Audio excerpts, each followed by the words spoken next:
ബഹുമാനപ്പെട്ട എല്ലാ സജ്ജനങ്ങൾക്കും എൻ്റെ വിനീതമായ നമസ്കാരം. നമ്മൾ പലപ്പോഴും ചിന്തിക്കാറുണ്ട്, എന്താണ് ഭാരതത്തിൻ്റെ ഇന്നത്തെ ഒരു നല്ല പുരോഗതിക്ക് കാരണം? അത് നമ്മുടെ പ്രധാനമന്ത്രി നരേന്ദ്രമോദിയുടെ ആത്മസമർപ്പണത്തോടു കൂടിയുള്ള ഭരണമായി കൊണ്ടാണ്.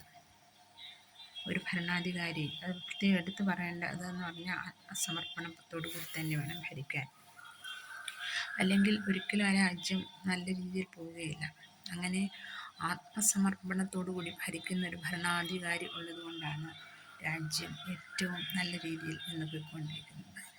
അതോടൊപ്പം എനിക്ക് പറയാനുള്ളത് എന്താണെന്ന് വെച്ചാൽ, നമ്മുടെ സ്ത്രീജനങ്ങൾ ഇന്ന് അനുഭവിക്കുന്ന സുരക്ഷയ്ക്ക് ഏറ്റവും നിദാനമായിട്ടുള്ളത് നമ്മുടെ കേന്ദ്രം ഭരിക്കുന്നത് നമ്മുടെ ഭാരതീയരെ, ഭാരത സ്ത്രീത്വത്തെ, അമ്മമാരെ, സഹോദരികളെ സ്വന്തം സഹോദരങ്ങളായി സ്നേഹിക്കുന്ന പൈതൃകത്തിൻ്റെ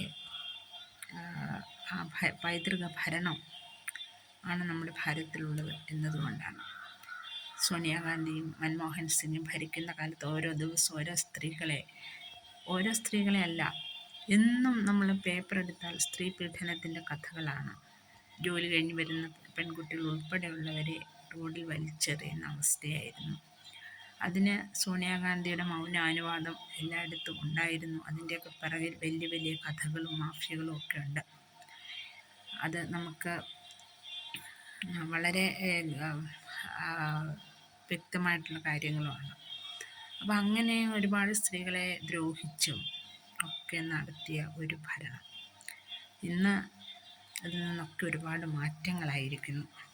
ഇന്ന് ഒരു സ്ത്രീയെ തൊടാൻ ഭയപ്പെടുന്നു ഉത്തർപ്രദേശിൽ, അല്ലെങ്കിൽ ഏതെങ്കിലും ഒരു ഭാരതത്തിൻ്റെ സ്റ്റേറ്റിൽ. എന്താണെന്ന് പറഞ്ഞാൽ ശിക്ഷ കഠിനമാണ്. അപ്പം അതാണ് നമുക്ക് നമ്മുടെ ഈ ഭരണം കൊണ്ട് പ്രധാനമായിട്ടുണ്ടായ നേട്ടമെന്ന് പറയുന്നത് സ്ത്രീ സുരക്ഷ. ഇതൊക്കെ നമ്മൾ ഓർത്തിരിക്കേണ്ട കാര്യങ്ങളാണ്.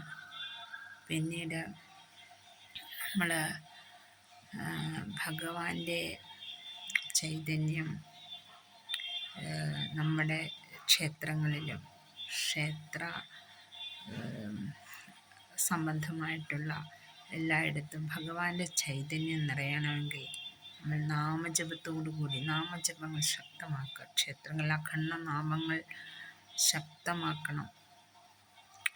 അതുകൊണ്ട് മാത്രമേ നമ്മൾ നമ്മുടെ ഹൈന്ദവ ജനത രക്ഷപ്പെടുത്തുള്ളൂ. അല്ലാതെ വെറുതെ ഇരുന്നിട്ട് യാതൊരു കാര്യങ്ങളുമില്ല.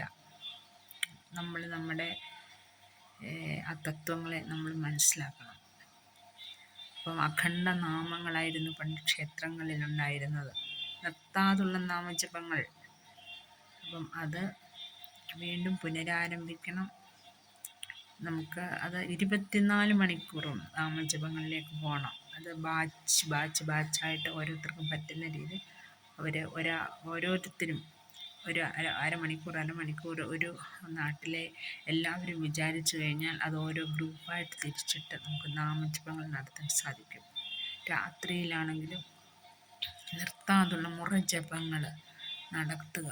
അപ്പം രാത്രി സമയങ്ങളിൽ നാമജപങ്ങൾ നടത്തിക്കഴിഞ്ഞാൽ എന്താണെന്ന് ചോദിച്ചാൽ, നമ്മൾ പുലർകാലം വരെയും ഇങ്ങനെ നാമജപങ്ങൾ, അത് മൈക്ക് വേണ്ട. രാത്രിയിൽ ഒരു 10 മണിയാകുമ്പോഴത്തേന് മൈക്ക് ഓഫ് ചെയ്യാം. ബാക്കി സമയങ്ങളിൽ നമുക്ക് നാമജപങ്ങളുമായിട്ട് മുന്നോട്ട് പോകണം. അതിനുവേണ്ടി എല്ലാവരും മുന്നോട്ട് വരിക. നമ്മൾ നാമജപ ഗ്രൂപ്പുകൾ ആരംഭിക്കുക. എല്ലാ നാടുകളിലും ഇത് ആരംഭിക്കുക, അഖണ്ഡ നാമജപം. അതിലൂടെ മാത്രം ഹിന്ദു ഭവനങ്ങൾ രക്ഷപ്പെടുത്തുള്ളൂ എന്ന് ഞാൻ ഒരിക്കൽ കൂടി ആത്മാർത്ഥമായി പറഞ്ഞുകൊണ്ട് നമസ്തേ.